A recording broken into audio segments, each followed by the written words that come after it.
breaking news. Tonight, Iran keeping their promise to retaliate, launching 15 ballistic missiles at 2 military bases in Iraq that house American troops.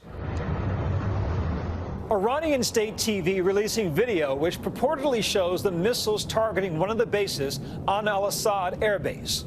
This coming after a U.S. drone strike killed one of their top military commanders, General Qasem Soleimani, a revered figure in the country and across the Middle East.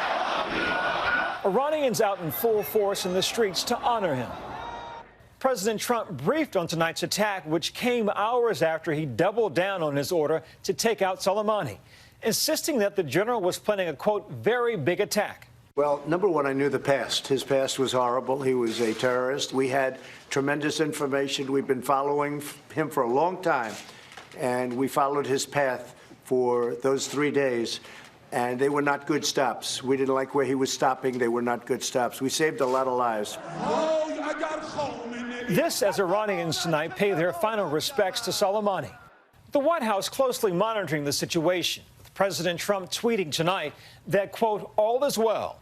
This after the Iranian foreign minister tweeted they took proportionate measures in self-defense, saying they do not seek escalation or war, but will defend themselves against any aggression. The U.S. a few days ago also deploying 3,600 more troops to the Middle East in response to simmering tensions. We go now to ABC's Ian Panel reporting from Erbil, Iraq.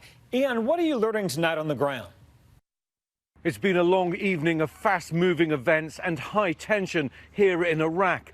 2 strikes by multiple missiles launched from the surface in Iran, landing in the surface in Iraq. The first and main target was the Al-Assad air base. This is in western Iraq, out towards the Syrian border. It's home normally to thousands of U.S. troops, though it's not clear how many were based there at the time, together with a large number of Iraqi troops as well. The other target was here in Erbil in northern Iraq. We heard the sound of 2 explosions at about 5:45 Eastern time, followed by another explosion about 30 to 40 minutes later. What we understand from the authorities here is that 2 of those missiles were targeted at the Erbil International Airport, which is less than 2 miles away from here. They were intercepted by air defense systems, a 3rd missile landing out in open ground. If that is the case, and that, of course, will be analysed by U.S. military experts to determine exactly what it was and, more importantly, where it came from. But it seems that the U.S. military were tracking the flight of these. Now, the other key site, which was the Al-Assad air base, apparently was hit by multiple rockets, although it appears that a number of them failed to hit their targets. That's according to senior U.S. officials. Everyone now remains on high alert, waiting to see what happens next. What will be the retaliation from the United States, if any? Iraqi forces, American forces, of which there are thousands here in the country, will now be in a high alert status, waiting to see what else happens, in a defensive posture, at least until the word comes to act differently. Our thanks to Ian. We now turn to ABC's chief global affairs correspondent, Martha Raddatz, who's in Tehran. Martha, what are you learning from the Iranian side on this attack? Byron, I had spoken to the Iranian foreign minister just hours before these retaliatory attacks, and Javad Zarif told me that they wanted to hit the United States in a place that would cause the most pain. He also said they were very patient people and they would do it at a time and place where they thought it would be most effective. But this came very suddenly here in Tehran. We talked to some people in the lobby of our hotel, some Iranians who were so concerned about this. And when they started hearing the news, they were very worried that there would be a retaliatory attack from the United States and that we would be in an all-out war.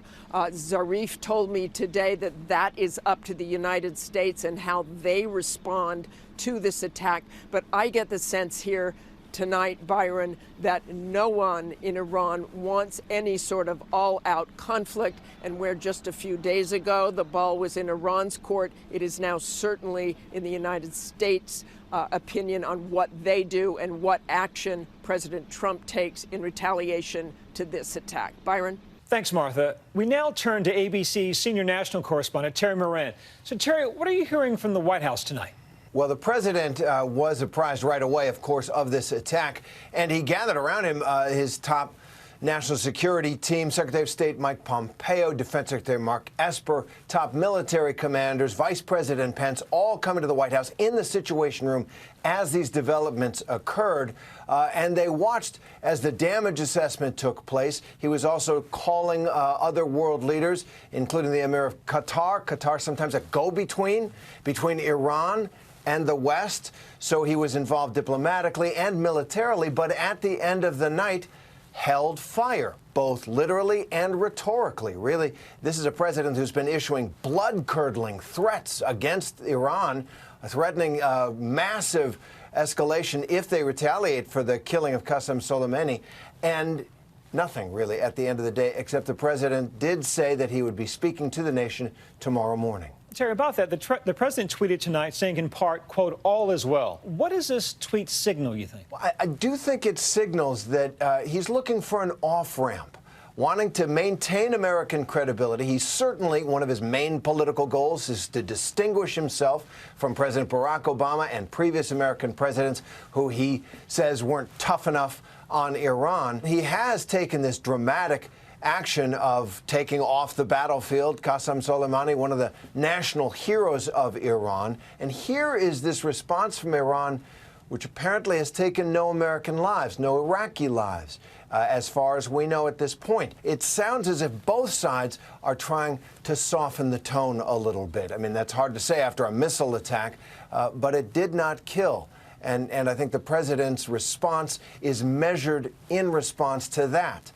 That is essentially what one can hope, given the prospect that the region could explode in these days. But right now, it looks like President Trump, who has certainly talked tough, is measuring his response. We'll find out more tomorrow morning when he does address the nation. Thank you, Terry. We now turn to ABC News military consultant Steve Gagnon. So, Steve, so far, there are no reports of casualties, and a quarter of the fired ballistics missiles failed. So what kind of message was Iran trying to send with this attack, you think? I think they were trying to appease domestic anger, Byron. I think what they were trying to do was do something that would allow them to say to their people, we stood up to the great Satan, we stood up to the United States, we hit them back, but not do it in such a way that it would give President Trump a reason or force him to retaliate against Iran with greater conventional military means. So it was just enough to satisfy domestic political opinion and satisfy the anger of the people, but it wasn't enough to provoke an all-out war in the Persian Gulf. Now, the Iranian Revolutionary Guard Corps put out a statement calling the U.S., quote, terrorist and arrogant, and warning that any American aggression would result in more painful and pounding responses. What kind of damage are they capable of creating? I think they're quite capable. You remember the attacks on the Saudi Arabian oil refineries. If you looked at that, the precision, each one of those oil tanks had a pinprick that blew up that tank. Very well coordinated. Their military is quite good. Most of it's homegrown, but they do have excellent capabilities. This is why when we look at these two targets tonight, Al-Assad Airfield and Erbil, these don't make sense. If they wanted to really do damage to the United States, these would be the last two places they would hit. Any other place in the Persian Gulf that had U.S. troops would have made much more sense. So this goes back to this idea, perhaps they didn't want to do any damage. Perhaps they only had to make a statement that they could play on domestic television, show a bunch of rockets shooting up in the air, and call it a day. Now, Tehran is about 8.5 hours ahead of where we are right now, time-wise, in the U.S. What will it be, the Iranian perspective on what took place? I think they'll probably feel good that their government did something, that their government stood up for them. The grief, the outpouring of grief that we've seen, the photos of hundreds of thousands of people filling the streets, you know, stampedes because they wanted to get close to the Soleimani casket. So there's a lot of emotion right now in Iran itself. If we think for the past 3 months, there have been riots in the streets. Thousands of Iranians have been killed by Iranian security forces because of the dissatisfaction with the regime. And so the regime needs to deflect attention elsewhere. It needs to show that they're responsive to the sadness of the Iranian people. And so I think that's what they're going to continue to play, say we stood up to them, but now we need to get back to fixing the country. Steve Gagnon, thank you so much. Thanks, Byron. Up next, how years of boiling tensions between two countries culminated in today's missile attack by the Iranians.